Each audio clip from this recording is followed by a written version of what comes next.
18 और 19 सितंबर को चीन के लड़ाकू जहाजों ने ताइवान की सीमा को घेर लिया और भरपूर शक्ति प्रदर्शन किया। आखिर क्यों? आखिर ये नौबत यहाँ तक क्यों पहुंची? आइए इस बारे में बात करते हैं। नमस्कार, मैं कुशी कमल स्वागत करता हूं अपने चैनल प्रोफेसर टॉक पर। 16 सितंबर को चीनी राष्ट्रपति शी जिनपिंग ने 1979 में दिए गए मैसेज टू ताइवान के 40वें वर्षगांठ पर ताइवान को एक धमकी भरा संदेश देते हुए कहा कि ताइवान को चाइना से जुड़ के रहना पड़ेगा और यदि इसके खिलाफ यदि ताइवान जाएगा तो चीन हिचकेगा नहीं शक्ति प्रदर्शन करने में। यह स्ट्रेट फॉरवर्ड मैसेज था ताइवान के लिए। यदि हम देखें तो चीन से सैन्य शक्ति हो, पॉपुलेशन हो, क्षेत्रफल हो, 1000 गुना कमजोर है। लेकिन क्या उत्सुकता है चीन को ताइवान को लेकर? इसे जानते हैं, इसे समझते हैं और ये विवाद कैसे गहरा कर यहाँ तक पहुंचा। इन सब चीजों को समझने के लिए हमें 100 साल पीछे जाना होगा। 1912 में सुन यात सेन की नेशनलिस्ट पार्टी कुओमिंतांग ने चीन की पुरानी चली आ रही राजशाही क्विंग डायनेस्टी को खत्म किया। उसी समय 1917 में लेनिन के नेतृत्व में कम्युनिस्ट पार्टी ऑफ रसिया ने रूस में भी सत्ता पलट किया, जार का राज खत्म किया। राजवंश के खत्म होने के बाद कम्युनिस्ट पार्टी की वहां स्थापना हुई। इससे इंस्पायर्ड होकर 1921 में चीन में पहली बार कम्युनिज्म आया। कम्युनिस्ट के उग्र स्वभाव होने की वजह से, एग्रेसिव होने की वजह से नेशनलिस्ट पार्टी के leader general Chiang Kai shake ने 1927 में कम्युनिस्ट पार्टी को दमन करने की कोशिश की, उसकी खात्मा करने की कोशिश की, पर पूरी तरह खत्म करने में नाकाम रहे और इसी का खामियाजा उन्हें भुगतना पड़ा 1949 में, जब कम्युनिस्ट पार्टी के लीडर माओ जेदांग ने नेशनलिस्ट पार्टी के leader general Chiang Kai shake को सत्ता पलट करके वहां से ताइवान भगा दिया। चियांग काई शेक वहां पहुंचकर उन्होंने नेशनलिस्ट पार्टी कुओमिंतांग की स्थापना की और वहां से राज करना शुरू किया। Communist leader Mao Zedong and general Chiang Kai Shek दोनों ही वन चाइना पॉलिसी में बिलीव करते थे। दोनों एक दूसरे को ब्लेम कर रहे थे, दोनों एक दूसरे पर आरोप और प्रत्यारोप कर रहे थे कि वो असली अधिकारी हैं चीन के। लेकिन चियांग काई शेक का सपना कभी पूरा नहीं हो सका। यदि हम बात करें जिसे हम चाइना कहते हैं, ओरिजिनल नेम उसका है पीपल्स रिपब्लिक ऑफ चाइना, और जिसे हम ताइवान के नाम से जानते हैं उसे कहा जाता है republic of China. People's republic of China ने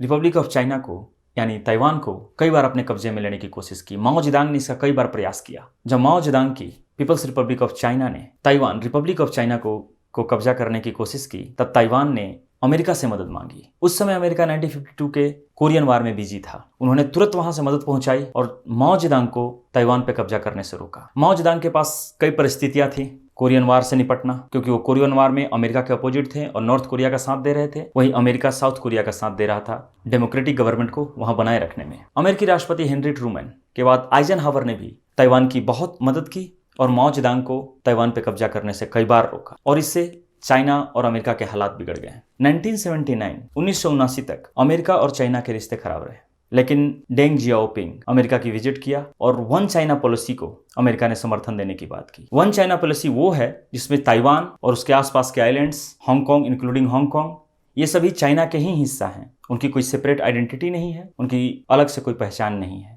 यदि हम 1987 से लेकर 2016 तक की बात करें तो चाइना और ताइवान के बीच के रिश्तों में उठापटक होती रही। कभी रिश्ते बने, कभी रिश्ते बिगड़े। 1987 में पहली बार चाइना ने बॉर्डर ओपन किया ताइवानियों के लिए ताकि वो अपने फैमिली से मिल सके, लेकिन उसके तुरंत बाद उसे रद्द किया और फिर से तनाव बढ़ गया। समय समय पर चाइना जो है वन चाइना पॉलिसी को उछालता रहा, जिससे रिश्ते और बिगड़ते रहे। फिर जाकर 1991 में ताइवान में मिलिट्री शासन जो थी वो खत्म हुई, इमरजेंसी खत्म हुई और डेमोक्रेसी का रास्ता खुला। 2000 में कुओमिंतांग जो सबसे पुरानी पार्टी थी उसकी हार हुई और नई पार्टी उभर कर सामने आई जो प्रो इंडिपेंडेंस, प्रो डेमोक्रेटिक है। उसके आने के साथ ही चाइना के कान खड़े हो गए। उन्होंने अपनी नीति में बदलाव किया और वन चाइना पॉलिसी को और मजबूत किया। 2005 के चाइना के हु जिनताओ की सरकार ने 2896 मतों के साथ निर्विरोध वन चाइना पॉलिसी को एक नेशनल इश्यू बनाया और किसी भी दम पर ताइवान को अपने अंदर लाने का प्रस्ताव रखा और यह ताइवान के लिए एक बुरी खबर थी। ताइवान ने कई बार कोशिश की है रिश्तों को सुधारने की, लेकिन 2005 के वन चाइना पॉलिसी के और मजबूत होने से ये रिश्ते बिगड़ते ही चले गए। सबसे बड़ा जो बदलाव आया वो 2016 में ताइवान की pro independence party democratic progressive party DPP बड़े बहुमत के साथ जीत दर्ज की। इससे चाइना को डायरेक्ट संदेश गया कि ताइवान की जनता डेमोक्रेसी में बिलीव करने लगी। इमरजेंसी खत्म होने के बाद 1996 में पहली बार डेमोक्रेटिक चुनाव हुआ और चुनाव होने के साथ ही ताइवान के रिश्ते अदर डेमोक्रेटिक कंट्री हैं, वो यूरोप हो, अमेरिका हो या दुनिया के जितने भी डेमोक्रेटिक कंट्री हैं, उसके साथ रिश्ते बहुत अच्छे हो गए और रिश्ते बहुत अच्छे होने की वजह से एक्सपोर्ट का बिजनेस ताइवान में तेजी से बढ़ा, जिससे ताइवान की इकोनॉमी में बहुत बड़ा उछाल आया, लोगों की लाइफ स्टाइल में बहुत बड़ा उछाल आया। इससे लोगों को संदेश गया कि डेमोक्रेटिक कंट्री होना कितना जरूरी है, डेमोक्रेसी में रहने का फायदा क्या होता है। और उसी अवेयरनेस का नतीजा रहा 2016 का चुनाव और साई इंग-वेन पहली महिला राष्ट्रपति बनी। साई इंग-वेन डेमोक्रेटिक की पक्षधर हैं और चाइना से ताइवान को अलग करना चाहती हैं। ये चाइना के लिए एक अशुभ संदेश की तरह था, जिस पर चाइना का एग्रेसिव होना लाजमी था। यह बात और एग्रेसिव हुई, यह बात तनाव और बढ़ा जब साई इंग-वेन के चुनाव जीतने के बाद अमेरिकी राष्ट्रपति डोनाल्ड ट्रंप ने खुद कॉल करके उन्हें बधाई दी और रिश्ते को आगे बढ़ाने की बात की। 2016 में इस घटना के बाद 2017 में ही $1.4 बिलियन का अमेरिका ने सैन्य करार किया, जिसमें F-16 जैसे आधुनिक जहाज ताइवान को दिए गए। अमेरिका और चाइना के बीच में चल रहे ट्रेड वार को ताइवान के साथ हुई इस डील ने खुलकर सामने लाकर रख दिया। ट्रंप एडमिनिस्ट्रेशन ने सिर्फ अपने कदम यहीं पर नहीं रुके, उन्होंने 2018 में अपने पार्लियामेंट में एक बिल को पास किया जिसमें ताइवान के रिश्ते को और मजबूत करने की बात की गई, ताइवान को एक सेपरेट कंट्री के रूप में देखने की बात की गई। और ये चाइना के लिए सबसे बड़ा झटका था अमेरिका की तरफ से। और इसके 6 महीने बाद ही एक और डिफेंस डील हुई अमेरिका और ताइवान के। 2020 में साई इंग-वेन ने दोबारा जीत दर्ज की और इससे तनाव और गहरा गया। मैंने अपने सबसे पहले स्टेटमेंट में कहा कि 16 सितंबर को चाइना ने खुलेआम ताइवान को धमकी दी। उसके पीछे वजह है चेक रिपब्लिक के डेलीगेट्स का ताइवान आना और ताइवान के एक सेपरेट कंट्री होना, एक सेपरेट आइडेंटिटी होने के पॉलिसी को समर्थन करना। चेक रिपब्लिक पहली यूरोपियन कंट्री है जो खुलकर ताइवान के समर्थन में उतरी है और इतना ही चीन को बौखला देने के लिए काफी था। अब यहाँ पर सबसे बड़ा सवाल यह है कि चाइना ताइवान से क्या चाहता है, आखिर चाइना का मोटिव क्या है, इतना एग्रेसिव होने की वजह क्या है। यहाँ पे 3 पॉइंट्स है जिस पर मैं आपको ध्यान दिलाना चाहूंगा कि पहला पॉइंट है one China policy. One China policy जो है वो 2005 में उसे मजबूत किया गया, लेकिन ये वन चाइना पॉलिसी जो है वो माओ जेडंग की दी हुई है, चाइनीज कम्युनिस्ट पार्टी के फाउंडर। तो हम ये कह सकते हैं कि ये माओ जेडंग का ड्रीम था। सो चाइना जो है इस पॉलिसी से जुड़ के रहना चाहेगी। अब ये उसके प्राइड और स्वाभिमान की बात है और चाइना के अहंकार को बनाए रखने के लिए पॉलिसी का होना बहुत जरूरी है। इसको थोड़ा सा आगे ले जाते हुए मैं एक और चीज पे ध्यान दिलाना चाहूंगा। 2049 में चाइनीज कम्युनिस्ट पार्टी के शासन के 100 साल हो जाएंगे और चाइना का टारगेट है कि 100 साल होने से पहले तक ये वन चाइना पॉलिसी को अचीव करना। यदि आपने पिछले कुछ सालों की चाइनीज एक्टिविटी पर ध्यान दिया होगा तो चाइना की एक्सपेंशन नीति जो है वो तेजी से फैल रही है। साउथ चाइना सी में जो आइलैंड्स हैं उन पे कब्जा करना, समुद्री क्षेत्र पे कब्जा करना, नए आइलैंड्स का क्रिएट करना, नए मिलिट्री बेसिस बनाना, ये उनका चल रहा है और ये सब 2049 के वन चाइना ड्रीम को पूरा करने का है। वन चाइना पॉलिसी रहा फर्स्ट पॉइंट। सेकेंड पॉइंट है यदि ताइवान सेपरेट हो जाता है तो ये मोटिवेट करेगा हांगकांग को कि अपने आंदोलन को और एग्रेसिव करने का। हांगकांग में भी एक सेपरेट देश की मांग बढ़ेगी और ये चाइना के लिए नए ट्रबल क्रिएट कर सकता है। इसलिए किसी भी कीमत पे चाइना ताइवान को अलग नहीं होने देना चाहता। चाइना के एग्रेसिव होने का तीसरा और सबसे मुख्य कारण है उसकी एक्सपेंशन नीति में बाधा डालना। यदि आप चाइना और ताइवान के मैप को देखेंगे तो साउथ चाइना सी की तरफ सबसे फ्रंट में जो आता है वो ताइवान ही है। यदि ताइवान एक सेपरेट आइडेंटिटी होगा, एक सेपरेट कंट्री की तरह होगा, सबसे बड़ा बाधा होगा चाइना का आगे बढ़ने में और समुद्री क्षेत्र का कब्जा करने में। इसलिए चाइना इतना एग्रेसिव है ताइवान को अपने साथ रखने में और मिलाने में। चाइना का ताइवान के ऊपर कब्जा करने की एक और वजह हो सकती है, पिछले कुछ सालों में चाइना की इकोनॉमी नीचे आई और कोरोना पेंडेमिक की वजह से बहुत ज्यादा असर पड़ा है। चाइना से सीधे तौर पर एक इकोनॉमिकल एक ट्रेड वार लड़ने के लिए America, Japan, Australia and India ने एक क्वाड का फॉर्मेशन किया है। ये भी एक चाइना को इकोनॉमिकल धक्का देने की कोशिश की जा रही है। जहां एक तरफ इकोनॉमी में चाइना नीचे की तरफ जा रहा है, वहीं अपने डिफेंस को मजबूत करने के लिए वो लगातार उसमें पैसा इन्वेस्ट कर रहा है। तो उस पर कहीं ना कहीं डिफेंस का बोझ होने की वजह से एक बहुत बड़ा असर पड़ रहा है और अपनी गिरती इकोनॉमी और बढ़ते अनएम्प्लॉयमेंट से निकलने के लिए चाइना जो है ताइवान पे कब्जा करना चाहेगा और उसकी इकोनॉमी को अपने अंदर लेना चाहेगा और ये एक प्रमुख वजह हो सकता है चाइना का ताइवान पे कब्जा करने का। आइए समझने की कोशिश करते हैं कि चाइना की क्या स्ट्रेटजी होगी ताइवान को कब्जा करने के लिए। यदि हम देखें तो मल्टीफेसिटेड कई प्रकार से एक इनफॉर्मल वार छेड़ेगा चाइना, जिसमें इंक्लूड होगा सबसे पहला वार जो होगा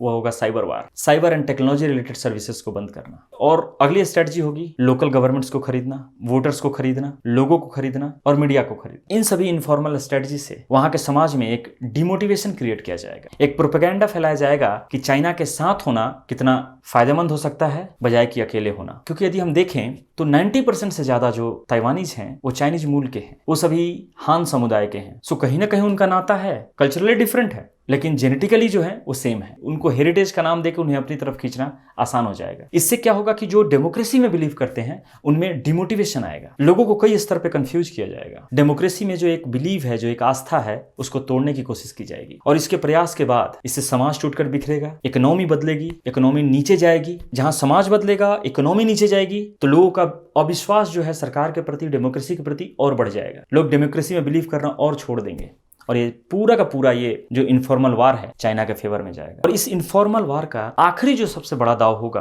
कि टूटते हुए समाज और टूटती हुई इकोनॉमी का फायदा उठाकर चाइना अपने साथी देशों से एक इंटरनेशनल प्रेशर क्रिएट करने की कोशिश करेगा ताइवान के ऊपर, ताकि ताइवान जो है वो वन चाइना पॉलिसी के अंदर में आ जाए, चाइना के साथ हो जाए। अब आती है बात फॉर्मल वार की। फॉर्मल वार में भी दो तरह के वार हो सकते। पहला है क्रीमिया टाइप वार। क्रीमिया यूक्रेन का एक हिस्सा है, उस पर कब्जा करने के लिए रसिया ने रातों रात हजारों सैनिकों को क्रीमिया में उतार दिया, पूरे क्रीमिया जगह को बंधक बना लिया। यही स्ट्रेटजी चाइना यूज कर सकता है। ऑल ऑफ सडन लाखों सेना को ताइवान में उतारकर और पूरे देश पर कब्जा कर लेगा। और उसकी दूसरी स्ट्रेटजी हुई कि जितने भी, क्योंकि ताइवान बहुत ही छोटा कंट्री है, तो चारों तरफ से घेर कर उसके ऊपर लगातार हमला किया जाए। यदि हम सैन्य शक्ति की बात करें तो आप देख सकते हैं कि कितना ज्यादा डिफरेंस है चाइना की पावर में और ताइवान की पावर में। तो कहीं ना कहीं ये मानना पड़ेगा कि ताइवान जो है वो बाहरी ताकतों के ऊपर, यूरोपियन कंट्रीज हो या यूएसए हो, इनके ऊपर डिपेंडेंट है अपने बचाव के लिए, अपनी आजादी के लिए। तो यदि चाइना जो है अपनी पूरी ताकत के साथ उसके सभी क्षेत्र पर हमला करता है, पहले तो जो भी सैन्य शक्ति ताइवान के पास है उससे वो रोकना चाहेगा और उससे कहीं ना कहीं एक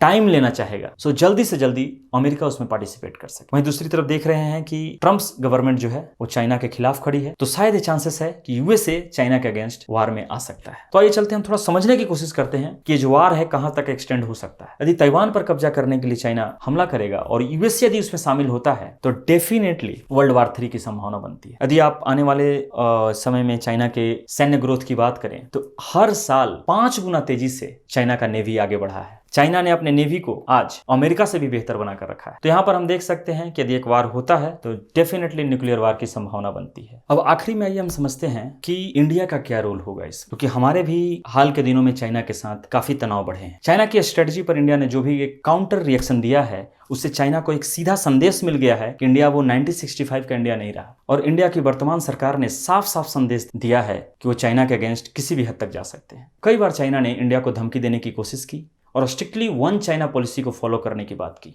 और इस बात को नकारते हुए 2018 में वर्तमान सरकार ने अपने डेलीगेट्स ताइवान भेजे और नए रिश्ते शुरुआत करने की बात कही और इनडायरेक्टली चीन को एक मैसेज दिया। इंडिया की एक्ट ईस्ट पॉलिसी अपने पूर्व में स्थित देशों के साथ अच्छे संबंध बनाने की पॉलिसी है, उसका बढ़ावा देती है। वहीं ताइवान की new south bound policy Taiwan से साउथ में स्थित साउथ एशियन कंट्री हो, साउथ ई कंट्री हो, ऑस्ट्रेलिया हो, न्यूजीलैंड हो, इनसे एक अच्छे संबंध बनाने की बात करता है। जहां new south bound policy go south policy का चौथा पार्ट है, जिसमें शुरुआत के 2 पार्ट में इंडिया हिस्सा नहीं लिया था, लेकिन आज ताइवान की न्यू साउथ बाउंड पॉलिसी का इंडिया एक प्रमुख हिस्सा बन गया है। यदि चाइना और ताइवान में युद्ध होता है तो इंडिया इसका फायदा उठा सकता है डिप्लोमेटिक वे में ताइवान का सपोर्ट करने में, और अपने जो एलाइज देश हैं, अपने जो साथी देश हैं, यूरोपियन देश हैं, उनको चाइना के खिलाफ खड़ा करने में। वहीं दूसरी तरफ जहां नॉर्थ में लद्दाख और अरुणाचल के क्षेत्र में चाइना का लगातार दबाव बना रहता है और इंडिया उस तरफ भी दबाव बनाना चाहेगा। तो हमने देखा चाइना और ताइवान की स्थिति पिछले 70 सालों में, उसके बदलते हालात, यूएसए का रोल और इंडिया की क्या स्ट्रेटजी है और क्या रहेगी, इस पे चर्चा की हमने। यदि आपको मेरा रिसर्च वर्क अच्छा लगा तो प्लीज़ लाइक करें, सब्सक्राइब करें, कमेंट जरूर करें। कमेंट करके मुझे बताएं कि कैसा लगा, क्या मुझे और ऐड करने की ज़रूरत है। यदि कोई नया सुझाव देना चाहते हैं, नए सब्जेक्ट का सुझाव देना चाहते हैं तो भी आप बता सकते हैं। शेयर करें, आपके सपोर्ट की बहुत ज़रूरत है। अपने मित्र तक, अपने साथी तक, अपने परिवार तक मेरे वीडियोज पहुंचाएं, उसके लिए मैं सदा आभारी रहूंगा। मिलते हैं किसी नए सब्जेक्ट पर, नए विषय पर। तब तक के लिए धन्यवाद। जय हिंद।